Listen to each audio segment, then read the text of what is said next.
What are some sim strategies or routines that you have used in your classes? Let's see, there's unit organizers, course organizers, links, frames. Which do you find the most useful for you and for your learning? Which routine? I'll probably say links. What do you find useful about links? Cause it's easier to remember the words when you do reminding words and draw pictures and make up stories and draw pictures. It's easier to remember. On tests, I saw the word and I was like, oh yeah, my reminding word's this, and then I wrote that story and oh, it's easy. Oh yeah, that's that. What are some sim strategies or routines that you have used in your classes? The frame, mostly the frame, because most of the teachers use essays, and when they use an essay, they like to break it down for you so you don't have a hard time writing what you need out, and it's already basically there for you. And out of all of them, I think that's the easiest because you can basically look at it and see parts of the story or the class that you've been doing, and you can easily just write it down or take notes off of it. It's very simple. Planning is the absolute bedrock of any instructional endeavor. And so before you dive in and create a unit organizer, or better results are going to come from better planning. Now, I want to take you through the Smarter Planning tool. I love this tool. I love this. I use it all the time. I use it for planning workshops and trainings. I use it for planning staff development. I have used it for planning difficult meetings. And we're going to try independently and give you feedback. So it really is powerful. Have you done this yet this year? No. It is really powerful to sit down and say, okay, talk to me about what you were thinking. Talk to me about this detail here. How is that supporting this main idea? Okay. And just having them talk. I mean, it's this metacognitive process. Well, okay. What were you thinking? Okay. And you might get some. I like that. I don't know. The period was ending. But it's going to come out, right? Right. Okay. And I guarantee you that you're going to see some change after having that conversation. But it doesn't even have to be that long either, So you probably could meet with each one of these guys. The power in this conversation isn't me giving them the answer. The power in this conversation is asking them how they arrived at their answer. That's right. And talking that through. That's right. Okay. Yeah. And then you can... Okay, so our question is, how do we know this is for learning the content-based objective before So how will we define learning? To gain information. To gain information? Or skill. Or to gain information or skill, Jenny? And to be able to apply it to a new situation. To be able to apply it to a new situation. Tom? Understanding better. Understanding better. The answer to the question. I want you to think about it for a second. Focus on what you think the main idea is. And then I want you to turn to the person next to you and explain to him or her what that main idea is. So do it now.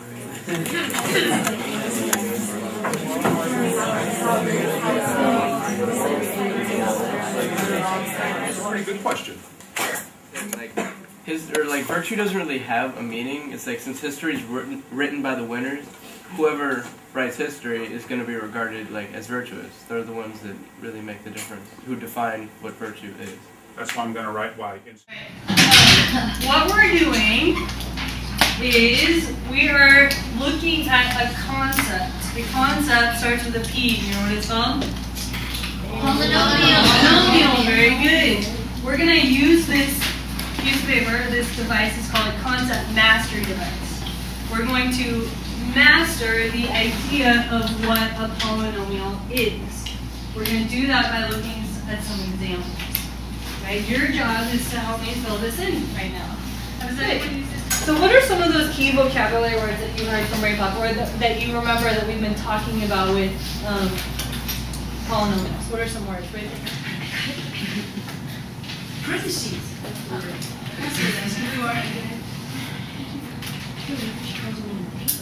Yep. Cold War traditional backing, right? The Cold War ideology. And talk about what's the difference and what's the importance of doing both, and why do you have to have both in order to situation? How do you have to have one to the other? You build Nice. Why do we How do you always have to do have that? one? I don't know if our focus is too broad to make a comparison between two concepts, but our focus might be too broad to use this. Well, I think us versus them is too big. Well, us is not a concept. Right, exactly. So we need to go back to this one, capitalist democracy and communism. Yeah. Yeah, I think so. I think so. And so, go ahead. You know what I would say to you guys is go ahead and do it. All right? Go ahead and do it. Do the likes, do the unlikes, do the categories, and just see how it feels. Because you got into it and then you start. It has the kind of the steps we're going to go through. So communicate targeted concepts. I just said, what two things are we going to compare? It's a hint in the DLO. Yes, Xavier? Similarities and differences. Yeah. I'm going to look at a power function. And I'm going to look at a root function. Okay, so looking at our warm-up today, which is this movie that we're watching, this documentary, More Than a Game, how is watching this movie for us in this class a form of generalization? You can tell me a way that watching this movie is like that. We're not reading something this time, so how is this movie similar? Matt? It's like summarizing on what happened in the past and they're referring it when they're adults now. Okay, so summarizing what happened in the past, so that's pulling in that summarization strategy that we've used. Good.